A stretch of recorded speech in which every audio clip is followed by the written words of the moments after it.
When debate on the motion for the second reading has been concluded, and any amendment or amendments disposed of, the chair shall put the question on the second reading.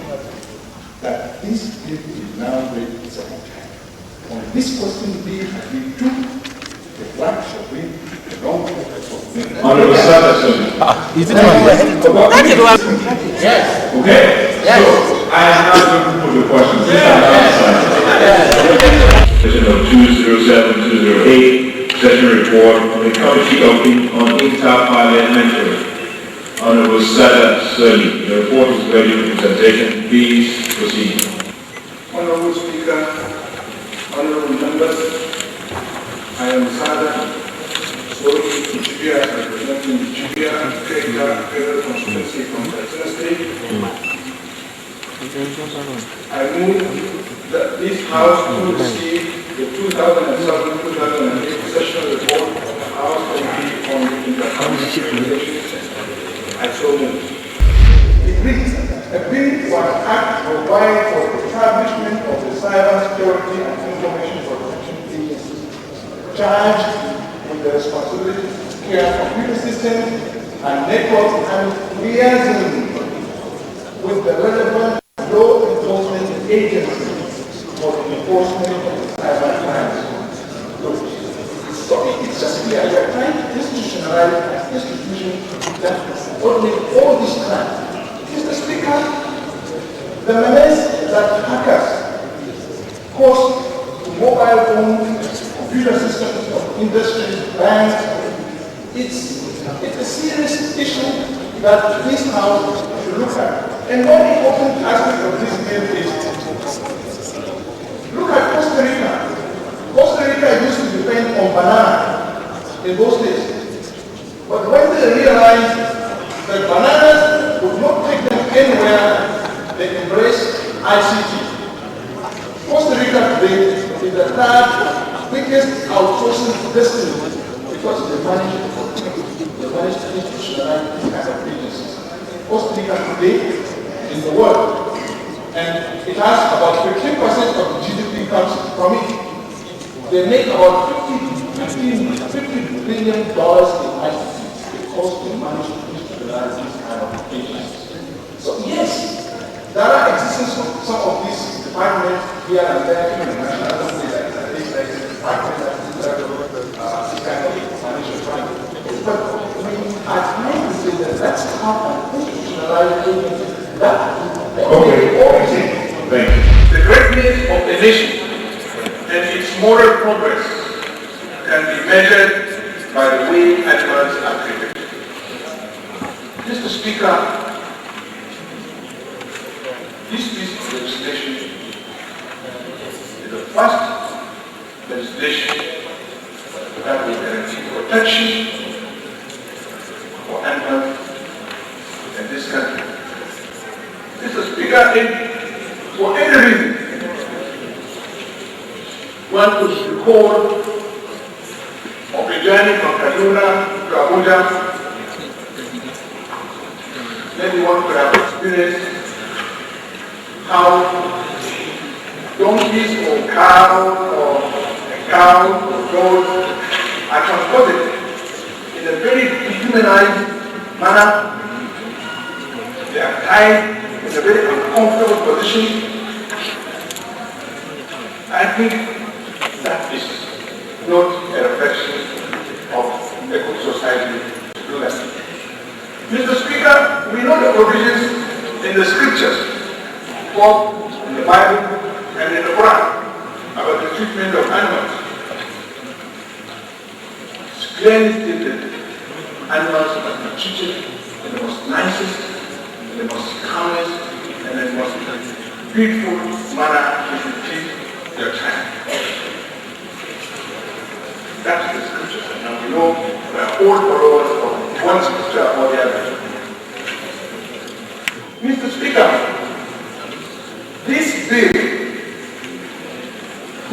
trying to regulate the way and the manner these animals are being transported wherever.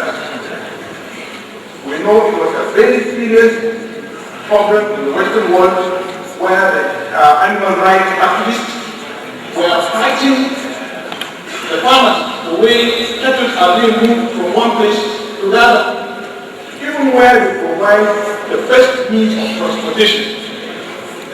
And I think in this country, our animals, they deserve this kind of human treatment. Thank you. Thank you. Those in favor say aye. Aye. Those against say nay. The ayes have it.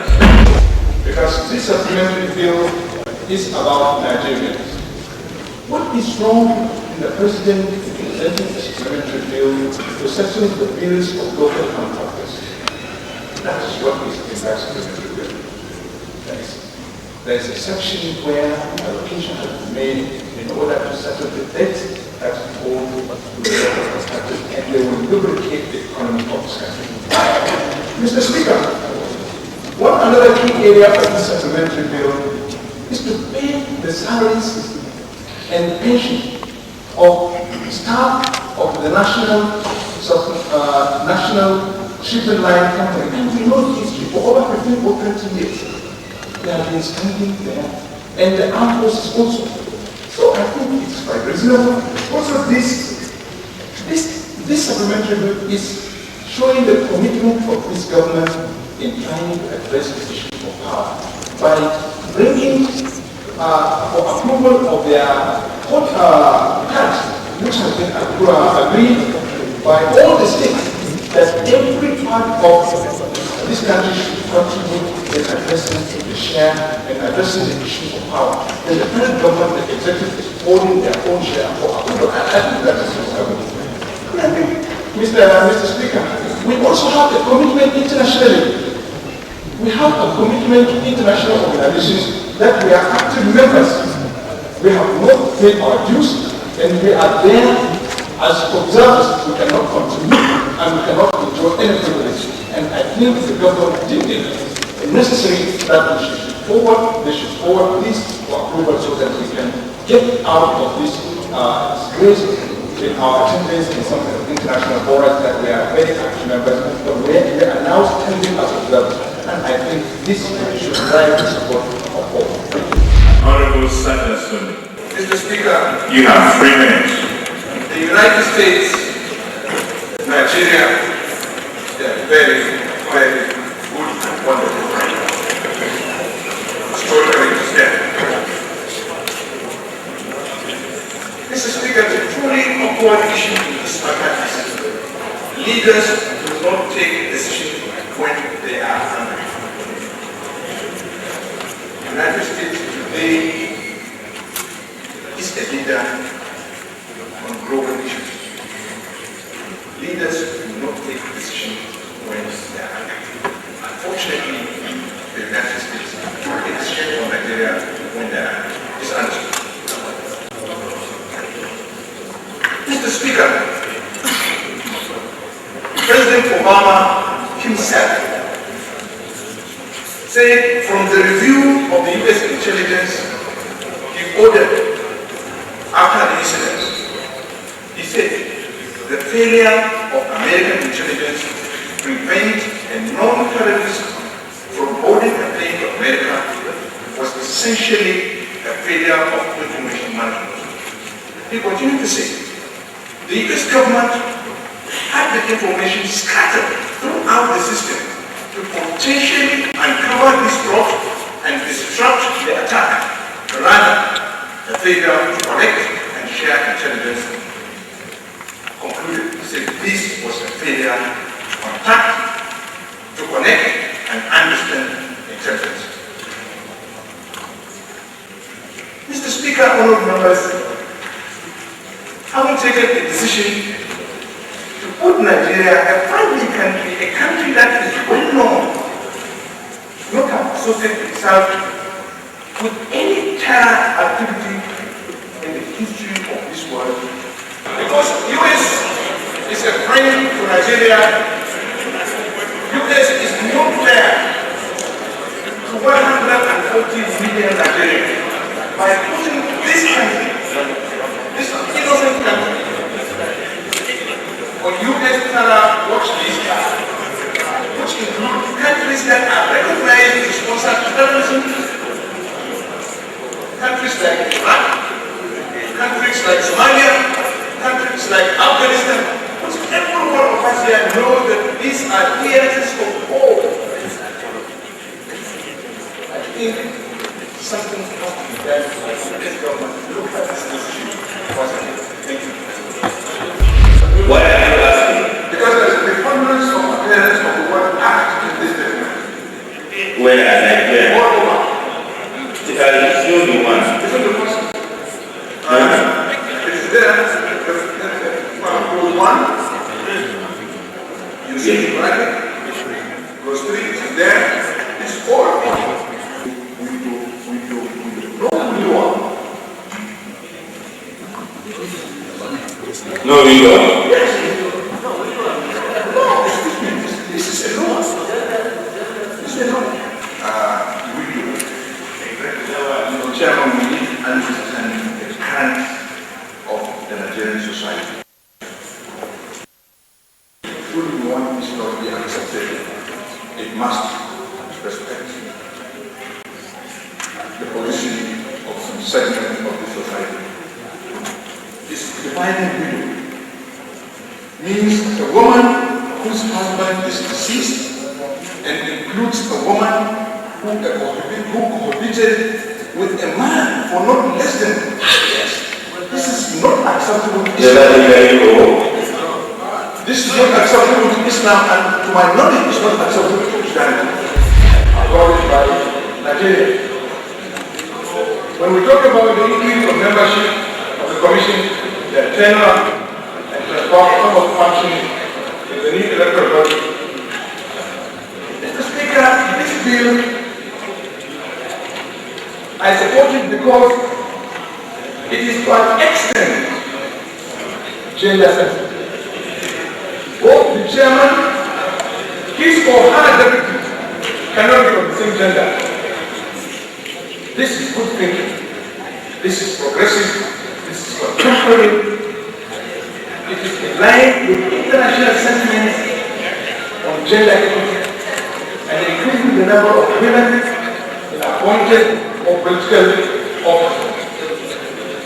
Mr. Speaker, we may even go ahead to make provision for the inclusion of certain number of women among the number of 12 members of the INEC, the new INEC, being proposed in order to create gender balance and have a critical mass.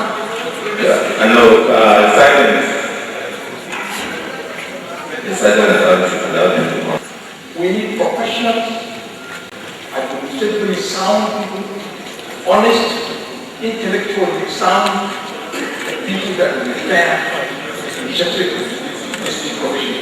By the balance and reorganization of this INEC, I'm sure we will have this program and definitely will produce good and fair and credible elections in the future. Thank you. It's stated age to members when in actual discharge of the official office can be applicable. Okay. My name is Sada Soli from Jibia, representing Jibia Federal Progressive Conference.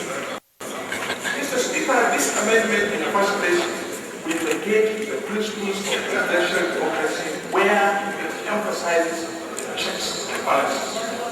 The Federal Executive Council in Section 144 has been given a function that will be checked by the Parliament. And even where you have a conniving Senate President and Speaker, I do not think the prominent professional doctors that we have will tell us. We know if people are when you don't too much power in the Parliament, those who have drawn up this constitution, I don't think they just woke up from their bed and just drafted this. It must have come up from a lot of folks. So, Mr. Speaker, So long as we want to maintain and cherish the principles of checks and balances, I think this section of the Constitution is order. Thank you. Order! I think we can consider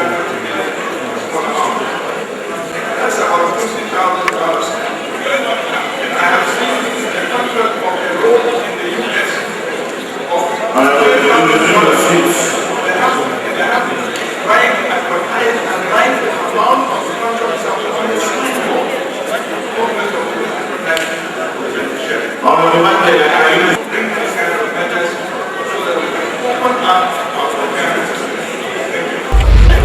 During a season, all prisoners shall be silent or shall confirm one day in animal. Mr. Chairman, this house is being done to mini market. There are sets of discussions around this chamber, and I think there's no debate the standard and the conditions of this chamber. I think this house should be called proper order so that the proceedings of this legislation can go on. Thank you very much, Honorable Sada. It is now that we are being given this report. Anybody saying that the reports were circulated to us yesterday, or a day before yesterday, or last month, I think that is not fair. We are very diligent in following the notice paper and organize our papers to come to this house so that we make meaningful contribution. But for anybody to say that we are a bit disorganized in coming to the chamber, I think that's not fair on this house. This report is just being distributed. Sorry, Honorable Sada, nobody used that words. Okay, Mr. Chairman. Sorry, Mr. Chairman. But for anybody to say these reports were distributed to us, I think we have to think twice. This is the time now. It has just been handed over to me just a couple of minutes ago now. Thank you, Mr. Chairman. We know how much they add value to our civil service. Mr. Chairman, my question here is this diploma in cooperative studies and national diploma in cooperative studies. I want them to give us a clear interpretation in the interpretation section.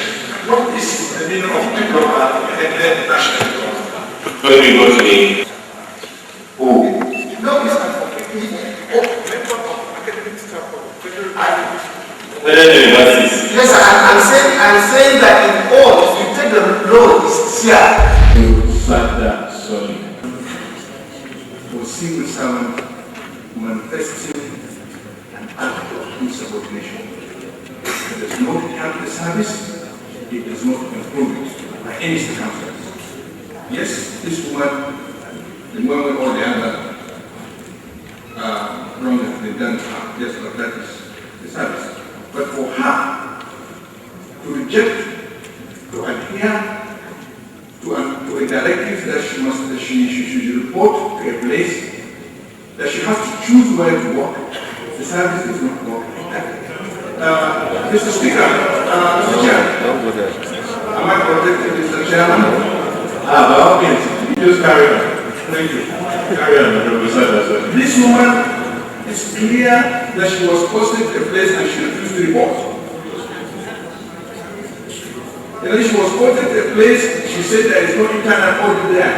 I know in any appointment letter given to a civil servant there is a clause there which says, again, you will be assigned to any other job. I don't think we can rationalize it, but at best the house can say this woman will grant her the time so that she can go with her families. Thank you. Speak against the bill, Honorable Sada Soli. It's a fundamental human right. Therefore, taking it away is a fundamental violation of human rights. Mr. Speaker, there is a question of deterrence. Yes, deterrence should not be measured by what happens in spite of it. It can be more accurately be measured by what would have happened without it. Mr. Speaker, law should take its natural course. rests on the doctrine that says, whoever willfully deprives another person of his life does not deserve to keep his word. Mr. Speaker, yes, those who fashion out this act are very sensible Nigerians and committed citizens of this country. And there are historical antecedents why there is this act. Things will not change. Yes, we know there are a lot of international organizations, other countries that do not subscribe to capital punishment. They have their own reasons and their own conditions in the environment of work. But that does not mean they determine what happens in other nations and other governments. Mr. Speaker, death penalty, like all other judicial punishments, is applied to achieve one or three things. One, the reform of an individual. Two, to serve as deterrent for potential criminals. Three, and to serve as retribution to the miscreants. What is difficult in that, Mr. Speaker, if we need to save society and develop society? Yes, people say you will leave widows, you will leave orphans, then you have taken away their breadwinners. What will they lose if it's not there? Will they not eat? But, Mr. Speaker, imagine somebody will come innocently in your home, brutally, consciously murder your offspring, the breadwinners, and yet, laughably, you say the person should be languishing, should be given life imprisonment. Mr. Speaker, it is more expensive, it's cheaper. It's cheaper to operate capital punishment than life imprisonment.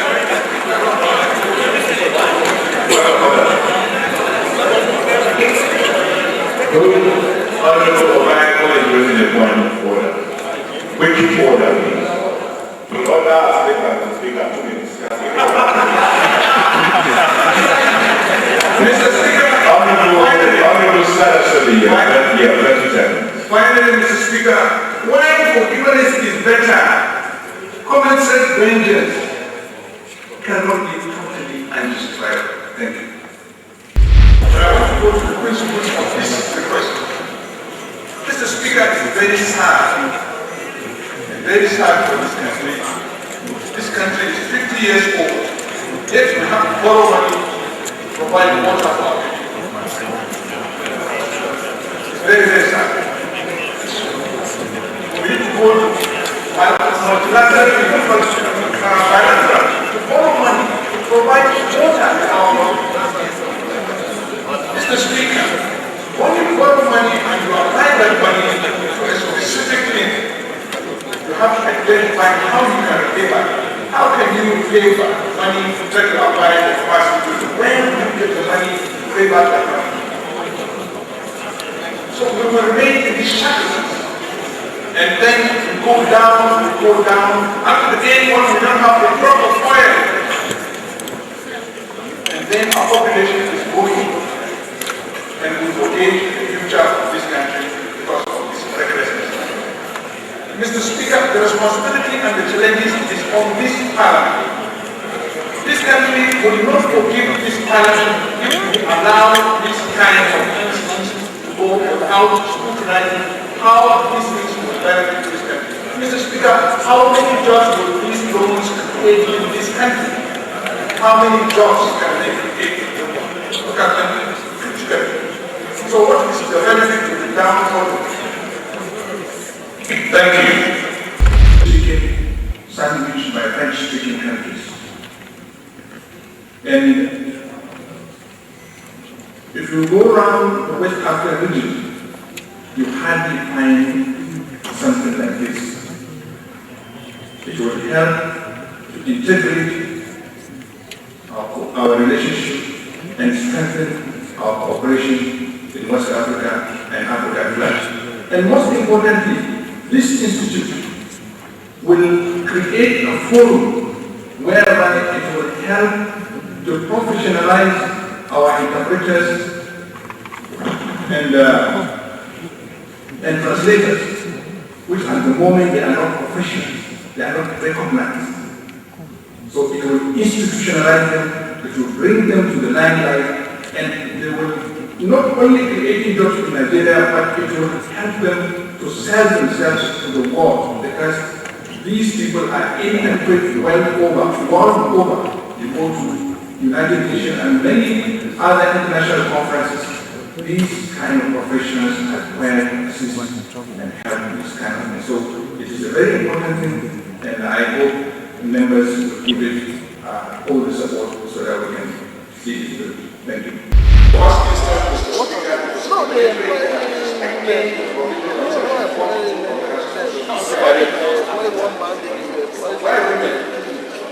Section 42. Yes, Please read. Right to freedom from discrimination. Section 42, subsection 1.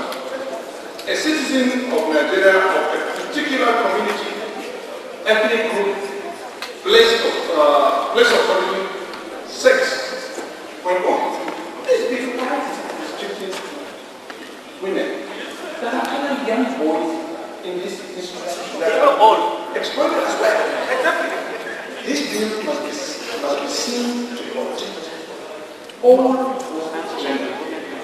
Mr. Speaker, where on earth in any of our laws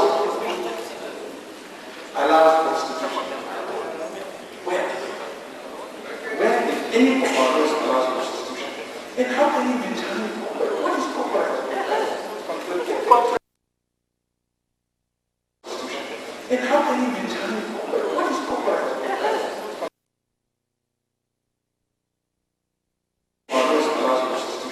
And how can you determine what is corporate? I don't know whether you can have such treaty. If it's a multilateral or bilateral, you need to have a protocol attached to this bill. Is it a treaty, Chairman? Yes, sir. It's a treaty. Okay.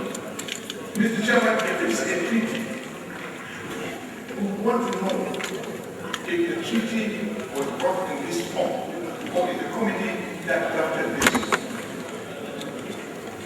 Because if it is a treaty, the committee has no right to add one word, because in the clause of the treaty there is amendment clause in the treaty, which is usually given a period of time, and the amendment is deposited into the office of the Secretary General of the United Nations. Yes, the ratification instruments. What we can do, if we disagree with any clause of the treaty, is the Parliament to make observation of that and return it, either to ratify with observation or to return it to vote. With reservation, not observation, So reservation. it's a little bit confusing because I can see the preponderance of National Assembly, the Parliament here. We want to know if we can have such protocol to this so that it will guide us properly. This is our new brand citizenship or citizen diplomacy that the Ministry of Foreign Affairs branded recently. This is the time to test it. Otherwise, this incident is not recent. It has been happening against Nigerians in South Africa. So, if there is any citizen to be appeased in South Africa, to be a Nigerian. A Nigerian or Nigerian, they have no reason, good Nigerians that are living in South Africa, pursuing their livelihood legitimately, cannot go through this persecution for no reason. And yet, we have three missions in South Africa. We have the High Commission, we have the Consulate, and we have the Black Office there. And we have retinue of foreign affairs officers there, sitting down there. And I think we cannot sit down and get to see our citizens going through this camp. These complaints have been coming. I have watched our newspapers. all over now for 5 years now, and yet nothing has been done. We are calling on the Minister of Foreign Affairs to test this citizenship diplomacy. What is it all about? This is the time to test it. We must not allow these things to go on, and it is the time of Parliament to call attention to the Minister of Foreign Affairs, because we can do a lot of things to our foreign policy, considering the position of the Constitution to the Parliament. Thank you. Formula manufacturers across China, of which 66 have ported production, and the remaining 109 manufacturers and their own. I understand that other people in Nigeria. Mr. Speaker, China, everybody knows that it's a production center in the rest part of the world. And Nigeria is a major trading partner of China, and we have very many customers and orders to this country. That some standard food from China, they are all over on our streets. Mr. Speaker, my village is just paying my village that I'm representing here is just 10 miles away from the Nigeria Republic. You don't have to go, carry on. Honorable Speaker, government world over. Honorable Sada, I think we want to see, Honorable Sada, we just need to get to where this concerns are there in Nigeria. The concern here, Mr. Speaker, 3 days ago, Madam said we don't have the presence of vitamin products in our milk products or milk infant. But yesterday, she announced that they have banned importation of milk products from China. So what's the Speaker is, I think, she is not sure, the government is not sure of the presence of this. That's why I'm trying to bring this matter as urgent matter to public.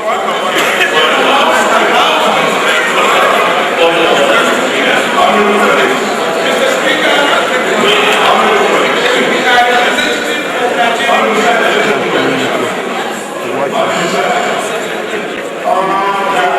this order